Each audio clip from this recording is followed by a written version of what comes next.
বা এতিয়াও কৈ আছোঁ যে আমাৰ অসমখন এখন আচলতে গৰীব ৰাজ্য হয়। আৰু মই কোৱা কথা নহয়, আপুনি গুগলত মাৰি পেলাই চাওক, 10খন পূৰ ৰাজ্যৰ ভিতৰত মাৰকচোন, পূৰ ৰাজ্য বুলি মাৰিবচোন গুগলত, আমাৰ অসমখন 5 নম্বৰ নে 6 নম্বৰত আহিব লিষ্টত। কিন্তু কথাটো হ'ল যে আমাৰ অসমখন গৰীব কিয় হৈ আছে, কাৰণটো কি? আচলতে অসমখন গৰীব হোৱাৰ কাৰণ বহুকেইটা আছে, কিন্তু তাৰে এটা কাৰণ কি হয়, আমাৰ অসমৰ টকাবিলাক অসমৰ বাহিৰত গৈ আছে। মানে অসমৰ উপাৰ্জন হোৱা টকাবিলাক অসমৰ পৰা বাহিৰত গৈ আছে। কেনেকৈ যাই আছে? বিভিন্ন ধৰণৰ মাধ্যমেৰে অসমৰ টকাবিলাক অসমৰ বাহিৰত গৈ আছে। আৰু এই মাধ্যমবিলাক আচলতে আমাৰ অসমীয়া মানুহবিলাকে গম পাব লাগিব যে আমাৰ অসমৰ টকা কেনেকৈ অসমৰ পৰা বাহিৰত গৈ আছে। বহুতবিলাক উদাহৰণ আছে, তো তাৰে কেইটামান উদাহৰণ মই আপোনালোকক দিবৰ কাৰণে বিচাৰিম। তো তাৰে কাৰণে আপোনালোকে কি কৰিব লাগিব, মোৰ লগত জড়িত হ'ব লাগিব, মোৰ চেনেলটো ছাবস্ক্ৰাইব কৰি পেলাই।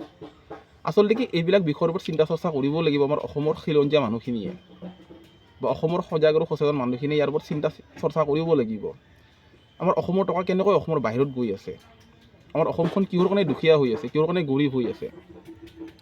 এতিয়া এদিনতে কৈ দিয়া, এটা ভিডিঅ'তে কোৱাটো সম্ভৱ নহ'ব।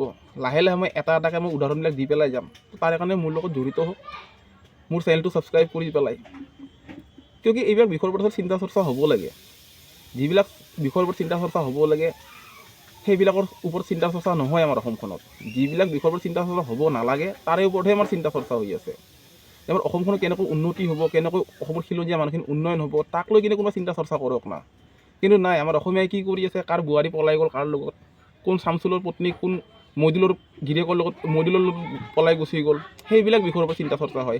কৰিশ্মা নাথে আপোনাৰ কেইখন গাড়ী কিনিলে তাৰে ওপৰত চৰ্চা হয়। আচলতে কি আমাৰ এইবিলাক যিবিলাক বিষয়ৰ ওপৰত চিন্তা চৰ্চা হ'ব নালাগিছিল সেইবিলাকৰ ওপৰত চিন্তা চৰ্চা হয়, তাৰে ওপৰত বিতৰ্ক হয়। যিবিলাক নেকি বিষয়ৰ ওপৰত আচলতে চিন্তা চৰ্চা কৰিলে আমাৰ অসমৰ উন্নতি হ'ব, অসমৰ খিলঞ্জীয়া মানুহখিনি উন্নয়ন হ'ব, উন্নতি হ'ব, সেইবিলাক বিষয়ৰ ওপৰত চিন্তা চৰ্চা কৰক না। আজিকালি অসমীয়া বাতৰি চেনেলকেইটা চাবৰ কাৰণে লাজে লগা হৈছে। যিহকে পায় তিহকে মানে যি পায় তাকে নিউজ বনাই পেলাই দি আছে। বেয়া নাপাব কথাটো কোৱাৰ কাৰণে, আপোনালোকে নিজেও গম পায় সামাজিক মাধ্যমত আজিকালি বৰ্তমান কি চলি আছে, ভাল চলি আছে নে বেয়া চলি আছে আপোনালোকে নিজেও গম পায়। আচলতে কি যিবিলাক বিষয়ৰ ওপৰত চিন্তা চৰ্চা কৰিলে আমাৰ অসমৰ উন্নয়ন হ'ব, অসমৰ খিলঞ্জীয়া মানুহখিনি উন্নয়ন হ'ব, সেইবিলাক বিষয়ৰ ওপৰত চিন্তা চৰ্চা হ'ব লাগে। কিন্তু নাই, এইবিলাকৰ চিন্তা চৰ্চা নহয়। এতিয়া আপোনালোকে যদি অলপমানো যদি আগ্ৰহী যদি আছে বা যদি ভাবে যে নাই অসমখনৰ গুৰুত্বপূৰ্ণ বিষয়বিলাকৰ ওপৰত চিন্তা চৰ্চা হ'ব লাগে, তে মোৰ লগত জড়িত হওক। আমি একেলগে মিলি কিনে অলপ চিন্তা চৰ্চা কৰোঁ। কি ঠিক কিবা এটা ভাল হয় নেকি, কিবা এটা লাভ হয় নেকি, আমাৰ অসমখনৰ কিবা এটা উন্নয়ন হয় নেকি, কিবা এটা উন্নতি এটা হয় নেকি। অসমখন এখন বহুত ডাঙৰ ৰাজ্য হয়, সেই এজন বা দুজনে কৰিলে নহ'ব। আমি সকলোৱে মিলি কিনে ইয়াৰ ওপৰত চিন্তা চৰ্চা কৰিব লাগে, তেতিয়াহে অসমখনৰ উন্নতি হ'ব, উন্নয়ন হ'ব।